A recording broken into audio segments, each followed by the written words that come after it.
recently heard that Peter Thiel, co-founder of Palantir, the US big tech military surveillance company, has been an investor in Persona, one of the consumer facial recognition companies.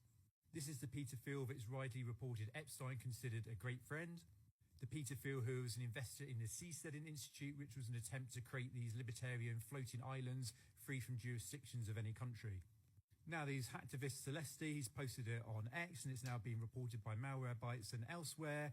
What they discovered was a load of stuff sitting on Persona's front end that hadn't been secured, and that actually suggests that Persona is a lot more than just a consumer facial recognition company.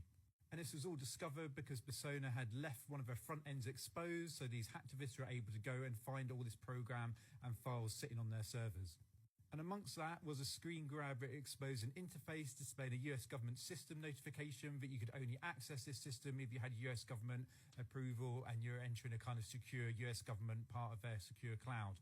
So one of the things we always warned about with the supposed online safety app that's meant to make you safer is that all of these age verification companies are not regulated by anything other than just the Data Protection Act. So there isn't any special certification that someone like Persona has to go through. They're based in another country in the US. So millions of children who've been using Roblox would have had their faces scanned by this company. And it seems there's more to this company than first met the eye. This doesn't mean that the consumer software they deployed were doing all this stuff, but it does mean that somewhere Persona has been developing much larger level of surveillance than just facial recognition and age estimation. And some of the articles go into the stuff that this program that was sitting on their server was doing. It was doing 269 verification checks. It was scouring the internet and government sources, trying to match your face to potentially politically exposed persons.